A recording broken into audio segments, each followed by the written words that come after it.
Welcome to Influential Visions. Here we interview futuristic leaders who share their deep industry knowledge and business experience with you, ensuring you have your finger on the pulse and your eyes wide open. Here is your host, Nathaniel Schooler.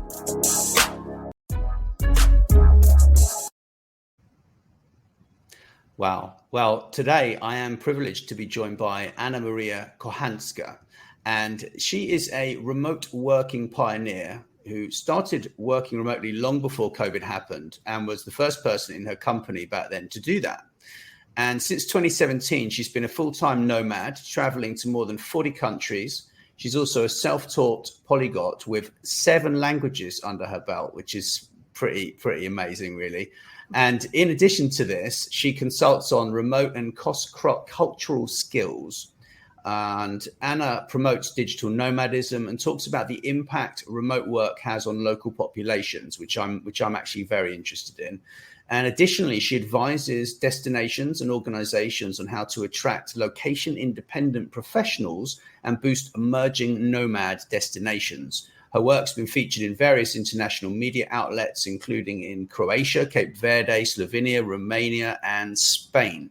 So, yeah, welcome, Anna. I really appreciate you taking the time out to join me. Hi, Nat. Hi, everybody.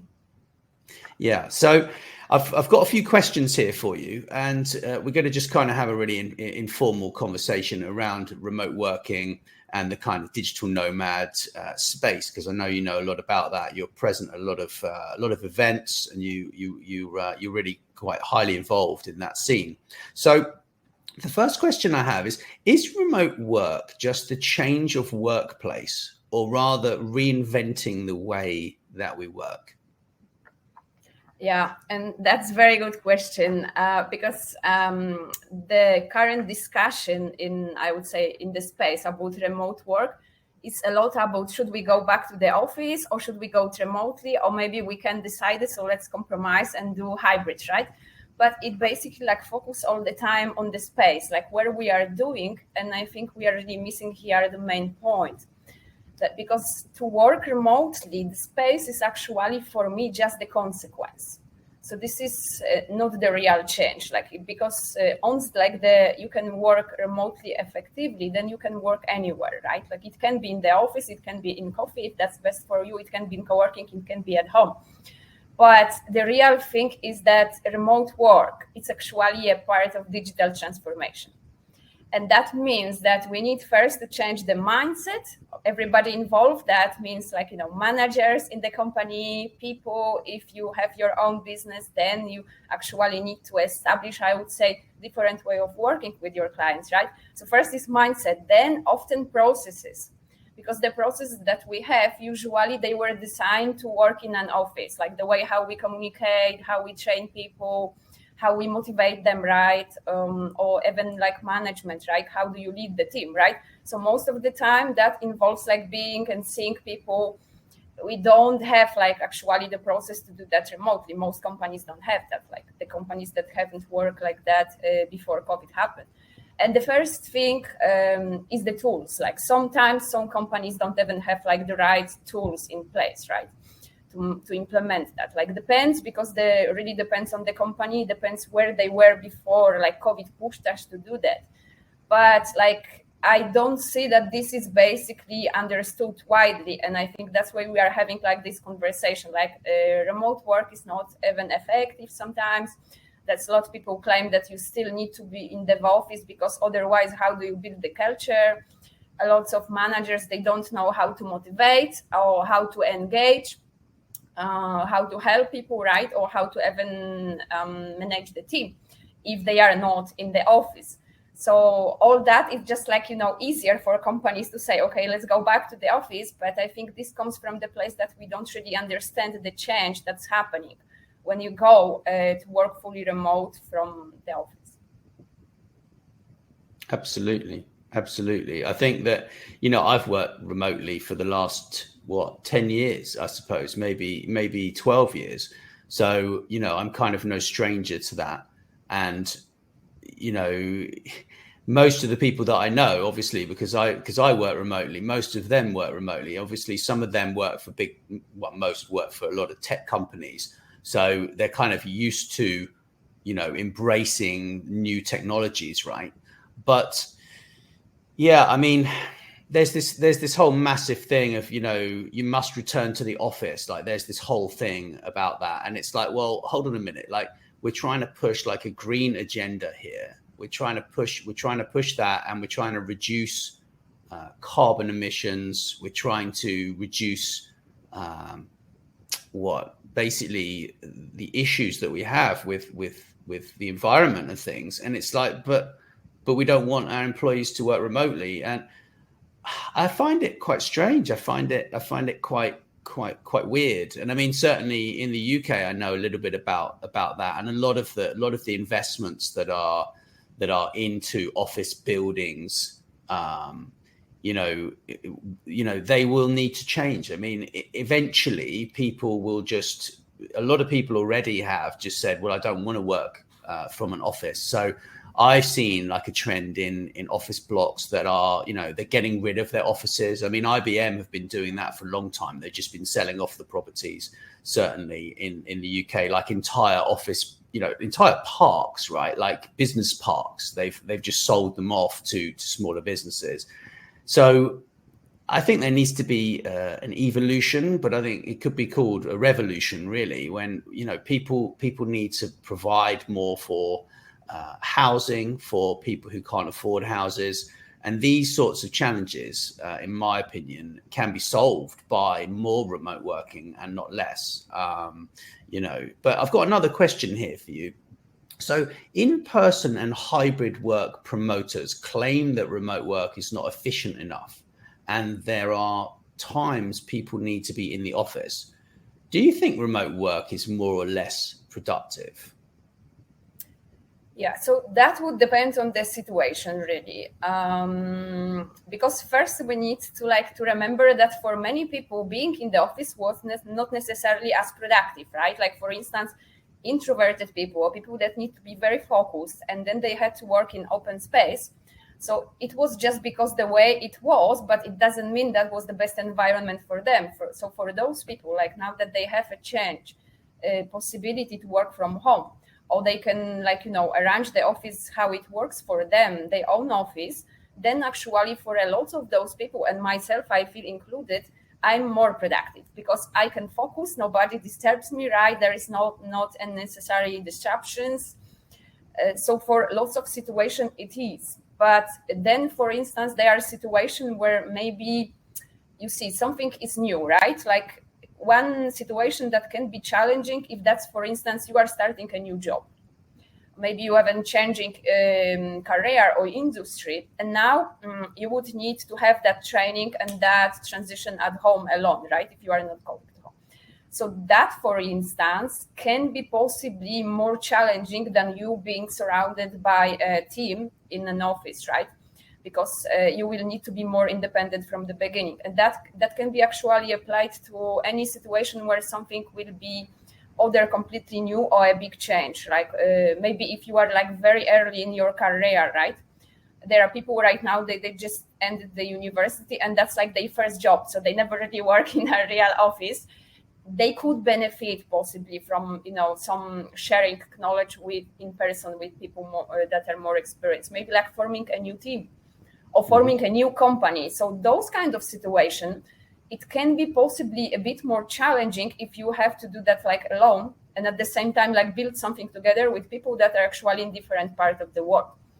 But it's not better and it's not worse. We just have to admit, I would say, how it is, and then we see how we can work on that better, right? So I still think that there might be situations that, for instance, meetings sometimes in person, like the tech companies that, as you say, they had like this remote working for years, they still do this like twice per year retreat where they invite everybody from the company.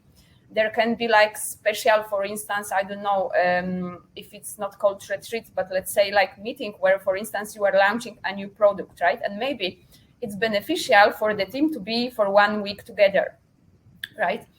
something like that. If you are launching a new company, maybe it would benefit you if you just get together with some other entrepreneurs and go for some retreat or go for some co-working, right?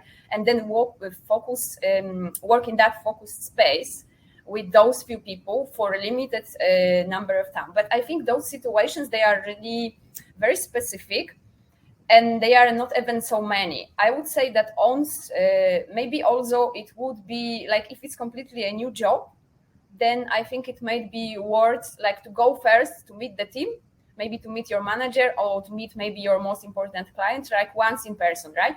So you build that trust, because for many people it's still important like to see someone at least once. But once you have like the proper setup, once we have like the right process and tools in place, then you can actually go and work remotely. So for 90% of the time, you can be perfectly as effective remotely as in the office, right? But then there is one thing more, like you need to know yourself. And that's on an individual level. You have to know how actually you are the most productive, right? That's something that not even everybody ask themselves in their life, because they didn't have the chance if they would always go to the office. It was already designed. They didn't really had any influence on that, so they would just do that. But now that you have more freedom, you also have more responsibility, right? Regarding your productivity, like how you organize your day. And then it's like on every person to understand, am I the most productive in the morning or in the afternoon, right? Am I the most productive if I work myself alone in my room for a week, or maybe I work better from co-working? Because here the reply will vary, right? Depends on the person. There are people that they just don't want to work remotely from their even comfortable apartment because they feel lonely, right? Mm-hmm. If, for instance, your job is creative, I think you may actually benefit from stimuli from different people, from conversations, random interactions, right? Especially for creative, then also like maybe networking opportunities. So there may be situations that you have to figure out for exactly for the kind of work you do and for your personality. That probably would also involve, like, depends, do you live alone or do you have kids, right? So all that, it's a part of the equation, how you make yourself more productive. And if you want to go even farther than general life balance, because that's also a big part of making the remote work sustainable. Because productivity is like seeing that on a smaller scale for me, but on a bigger scale, if you want to work remotely years and maybe even travel and, be productive, like build business or make a career, then you also have to make sure that you also take care of your social life and your health, not only about the work area. So all that, but like assuming that we first understand how it works, and then we find that balance, I think it can be like as effective as in the office. It's just, in different moments, in different way. Yeah, I share that opinion. Actually, I think it should be really down to the individual, I think, actually. And, I'm just kind of wondering what sort of skills do we need to master in order to work remotely effectively, Anna? Quite a few things, I would say, but the most important is communication. I think this was also always the very important skill, but in remote work it becomes even more important, right? Because now that we're not gonna see each other, like the proper communication, clear communication, that effective communication is gonna be even more important, and especially in written form, because the future of remote work is actually asynchronous communication, right? Like not a meeting, not Slacks or chats, but like me maybe leaving a message in a project management system and then you connecting in a different time zone and taking that and, putting that to production or design or whatever you have to do with that. And that involves actually training a lot of people on how to even think in that way and how to communicate in that way. Because right now what happens with a lots of people is that they basically communicate in the same way remotely as if they were in the office. So exactly the same, structure, the same words, the same way. But you don't realize that in office, you can always make additional questions, right? So if I just didn't understand something or something was not clear, I can just knock on the door to the designer or to the account manager or to the finance manager. It's like, say, hey, what is this? Because I'm missing something or I don't know how to proceed. And in 2 minutes, I can get the reply and I can continue, right? But now if I'm working remotely from my home and let's say like my colleague is in Mexico, right? And I got like an email, but that email is not clear. So now what? I have to wait until the next day to communicate with them to clarify the message, right? And that delays the process. So if we are doing that continuously, that we actually not being very effective. And then lots of things in IT, for instance, the delays happen so a lot with miscommunication. It's caused by that, right? Like people didn't really express them clearly, and that involves, for instance, even like using abbreviation, using slang, right, which we think is obvious for everybody, but it's just us, like it's our small words. Not providing like enough data, like we often write messages, for instance, from our perspective, how I see it and what I need, but actually the message should be written from the perspective the person that's gonna receive it, right? So I have to like leave my own head and put myself like outside and think, okay, if I send that message to Nat and I'm asking him to do something, does he has all the necessary information like to act on that? Like, does he, because I have, but does he, like, because without being in my circle, right? And we don't think about that way, right? Asynchronous communication is like something you have to think. If the person only saw that message that you just sent, can they work on that already without me being there, without us being in the same time zone? How I can express, myself clearly enough to not make that a headache for other people. And that's actually a skill that, it's, if people didn't work on that before, it takes actually a long time, right? It does. It takes a year or two to get better at that. It really does. And I think for me, putting emojis into an email or a message really helps. Yeah. So I'll write a message, but I'll be like, this is what needs to happen. This is what you need to do, blah, blah, blah. And then at the end, thanks, but with a little smiley face. And it's amazing how putting a positive emotion into something that can be, in essence, quite dry, quite sort of, you must do this kind of thing, can really help people on the other end to receive it in a positive way. And I didn't realize that until like a couple of years ago, but it's definitely made a big difference to me. But it isn't easy. I mean, this is something that, people work on for years, and multicultural communication is even harder. And I know you're very good at that, right? And that's something that, with different cultures, different languages, it's extremely difficult. So, but it's quite an exciting world, really. I mean, you're really into being a digital nomad, right? And you've done that for a long time. So it's almost like you've built a community around yourself, and all of these people are digital nomads as well, right? Is that sort of fair to say? Yes. I mean, so actually we are having like more and more people that are becoming nomads. And there are more and more communities also of nomads or remote workers, because that's not the same thing, right? Mm-hmm. Or then location independent people. And I think that's gonna grow, right? Because more and more people with the, especially after COVID, that they can work remotely, they want at least to try to travel at the same time that they work. And then of course, like, because people are, we always need community, right? Like if you work in the office, then you sort of had it, not necessarily you like it, but sort of had it. Yeah. So now that you actually are on your own, we built our own communities. And I think this is opportunity to build community that actually fits you and works for your best interest, because now you are free to choose what people you actually want to have in that communities, right? They are not around you just because they work for the same company, which like often, okay, apart of the fact that we work for the same company, many people don't really share anything in life. Like it's just like different age, different values, different lifestyle, which is like happen to be randomly right in the same office.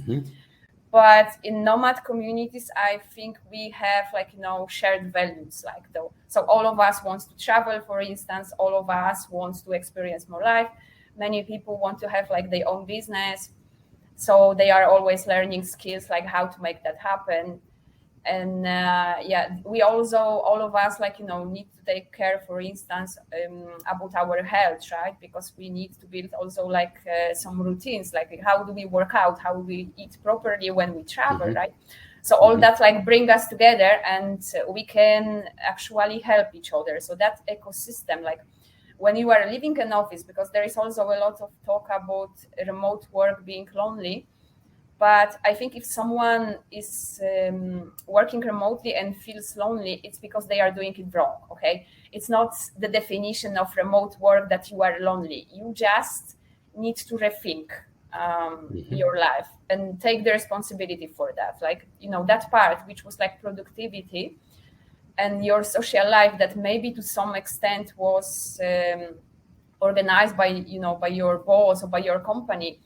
Now you have to organize that by yourself, and you have to really think about that, what suits you better. And we build those communities like, for social reason, but also to learn from each other and to help each other. And of course, like, traveling with people is also like way more interesting than just traveling by yourself. So that element of fun and socialization is also there. Yeah, I think it depends on you as a person. I don't like traveling with people. I'd rather travel on my own, to be honest, and meet people where I go, But I think it just depends on the individual, right? And it's really fantastic to be able to kind of do this right now. I mean, it's I've sort of been on the edge of kind of remote work. Well, been on the edge of digital nomad when I spoke to you before we came on here, but I just kind of like having a base. Like because for me, I like to have 2 screens. I like to have a desk. Yes. I like to have a comfortable chair. Like all of these things that are really important to me. Like I like to have a green screen because I like to have my logo there. So all of these things for me are like, maybe a few years ago, I might have actually done the digital nomad thing. And I sort of, I went on a lot of road trips, and I sort of, I went and I did this laptop lifestyle thing, and I took my laptop with me. But I just wanted to just have a home, but I think it depends on the people, right? But traveling is just so much fun, right? And that's the thing that you guys kind of have in common with each other, right? So what do you think then? Do you think it is the toughest sort of challenge, apart from communication, that you have to face when you're remote working? That's just for me or in general for people? Both. For people, because there is lots of surveys done on that, and for most of people is still feeling lonely. So even if I'm saying there are ways to solve that, but this is something difficult for many people, like to do that in practice, to find that balance between like work and life, and to build meaningful connections. That's something that for lots of nomads, that's always like on the top of any list of challenges that's there. In remote work particularly, also like any kind of collaboration with colleagues, because not everybody is also like ready. I think it's with connections, it's because lots of people just will tell you, okay, so just join the nomad communities, find like groups in Meetup, on Facebook, go on conferences, and that's it. But that's not true. That's only part of reality. Because the fact is that you can be surrounded by many people and still feel lonely. Yeah. So connection is not the same that company. And connection is something that, first of all, you have to choose those people in the right way. And then you have to deepen that connection, right? So it's not that easy. Like you just go to the meetup and that's it. You are not lonely anymore. Like I wish it was that easy. but you actually have to build meaningful connections, and then you have to keep them, right? Like you traveling, you changing places, people may be changing places, so you have to be more meaningful, more intentional about that. Because you see, like for instance, if we both of us live in Croatia, right, and maybe we met, I don't know, at the gym, and both of us are going at that gym, so we're gonna meet and like keep, getting to know each other better and spend time together without like really any of us putting any special effort into that, because we just go both to the same gym, so it just happens, right? But now if you and me met like traveling in Croatia, but then I left, you see, so now if we don't think about that intentional, okay, like, but this is great person, we really got along well, we should like keep in touch, or maybe we should like arrange to meet somewhere else in different country, or we should visit each other. Like we have to be intentional about that if we want to keep that, right? Because otherwise what happens for lots of people, and they may not realize at the very beginning, but that's what happens, like they meet lots of people, but then they go to new place and it's like every time from scratch, like all the time from zero. Now you get to know a little bit people, but then you leave and then again the same. But after some time you may actually find out that actually you don't have like real friends, right? You have, lots of people, but like keeping the connection and feeling grounded, I think finding that balance, the freedom, like you can go whenever you want, but you, for instance, mentioned you like to have a home. Like actually lots of nomads have a home, like I would say like home base, they have it somewhere. It doesn't have to be like traveling all the time, because every person has to find that balance between the stability of feeling grounded and freedom.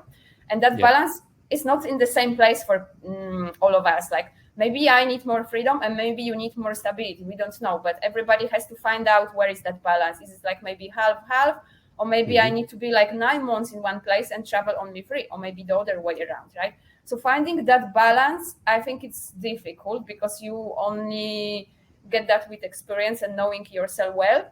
And also you have to be very, I would say, independent in that. You can't really follow other people, because what works for them may not work for you. And we are talking here about, remote work and also like nomadism being sustainable, because I don't see it just like a stage of life when you are just having a lot of fun. But if you want to make that sustainable and be like, satisfied with that life, you really need to find that balance for yourself and figure that out. Like, am I doing that alone or with people? Like, do I have any home base? Where, how much time I spend there? How do I keep the connections in my life that are important? And many people also, like, they probably also had the friendships or, like important relationship before they even started nomadic. So that can be also a challenge to keep them, right? That people don't, they have different lifestyle. You may diverge in many ways.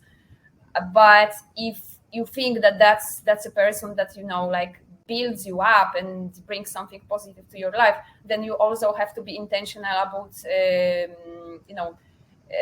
taking time to see that person, right? So absolutely, I think that's what matters. Absolutely.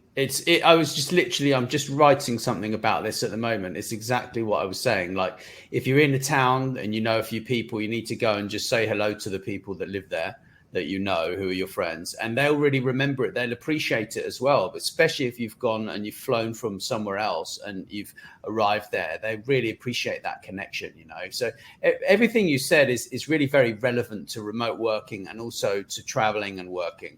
I mean, for me, I find it difficult to work when I'm in a tourist destination. This is the thing that's taken me the longest to get my head around. I tried that in the Alps, when I went skiing to see my mentor, my late mentor, unfortunately, passed away since. But it was extremely difficult to go ski and actually do some work at the same time. And it's almost like a battle, because your brain is like, well, I'm in a holiday destination. Well, man, I'm going to hang out and stuff. But then you're like, no, I've got to do this work. So you're automatically kind of fighting something that is a real challenge. And it's, but I'm really pleased to have this conversation. I think it's really, really interesting. And, I look forward to seeing you when you're back in Croatia, or maybe I'll drop by and see you wherever wherever you are. I don't know what I'm going to do this winter. I'm sort of making plans this winter, and I'm kind of, I don't know, thinking a bit about that. But I really appreciate it, and I'm just going to push the outro. Thank you, Anna. Thank you. Ciao. Thanks very much for listening to Influential Visions. Please make sure you share this episode with your friends and business connections. And don't forget to drop us a review wherever you listen. Thanks.